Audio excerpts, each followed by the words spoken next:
बीड प्रकरणामध्ये कुणीही सुटणार नाही, पुराव्यांच्या आधारावर कारवाई होणार, मुख्यमंत्री देवेंद्र फडणवीसांचं आश्वासन।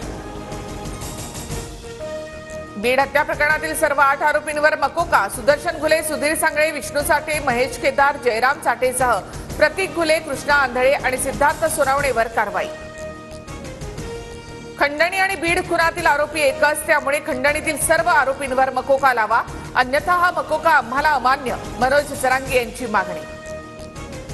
धनंजय मुंडेंना मंत्रिपदावरून दूर करा, आकाचा आकाही आता बिनभाड्याच्या खोलीत जायला हवा, धाराशिवच्या मोर्चातून सुरेश धस यांची अजित पवारांकडे मागणी। सुरेश धस यांच्यामुळेच बीड बदनाम, गृह विभागाने निर्णय घेतलाय, आरोपींवर कारवाई करणार, बीड हत्या प्रकरणी पंकजा मुंडेंची प्रतिक्रिया। बीड जिल्ह्याला बदनाम करत नाही, आम्ही फक्त परळी पॅटर्न बद्दल बोलतोय, परळीशी आमचा संबंध नाही, सुरेश धस यांचा पंकजा मुंडेंना प्रत्युत्तर। हाकेसाहेब पाया पडतो, कुणाचंही उचल घेऊन बोलू नका, सुरेश धसांची टीका, तर आमच्या मतांवर जिंकला, सुरेश धस तुम्हीच आमची उचल फेडा, लक्ष्मण हाकेंचं प्रत्युत्तर। खंडणी ते हत्या प्रकरण हे कट कारस्थान, वाल्मिक कराडवर देखील मकोका लावा, सर्व आरोपींवर 302 लावून फाशी द्या, देशमुख कुटुंबियांची मागणी। बीड हत्या प्रकरणातील आरोपी वाल्मिक कराड आणि सुदर्शन घुलेचा 2 वेळा फोनवर संवाद, 6 डिसेंबरच्या दोघांमधील संवादानंतरच 9 डिसेंबरला संतोष देशमुखांची हत्या, सूत्रांची माहिती।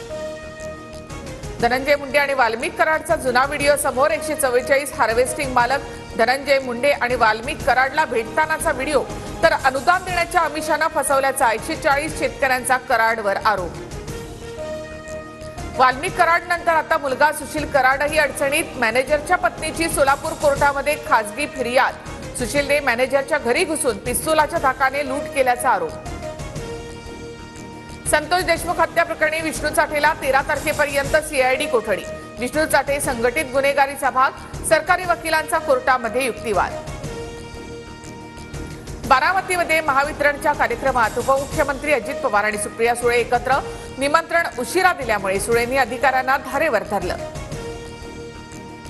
दादागिरी करत उद्योजकांना धमकी दिल्यास कठोर कारवाई, कुणी खंडणी मागत असल्यास उद्योजकांनी पुढे आलं पाहिजे, उदय सामंत यांची माहिती।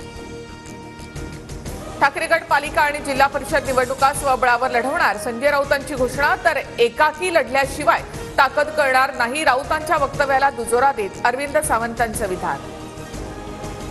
काँग्रेससोबत जाणं ठाकरेंची ब्लंडर मिस्टेक, आता पश्चाताप होतोय, चंद्रशेखर बावनकुळेंची टीका, तर विधानसभेला विरोधात लढलेल्यांना तुर्तास महायुतीमध्ये प्रवेश नाही, बावनकुळेंकडून स्पष्ट। ठाकरे गटानंतर काँग्रेसकडूनही स्वबळावर लढण्याचे संकेत, संधी हवी असं काँग्रेस कार्यकर्त्यांनीही म्हणावं, मग आम्ही निर्णय घेऊ, वर्षा गायकवाड यांचं सूचक वक्तव्य।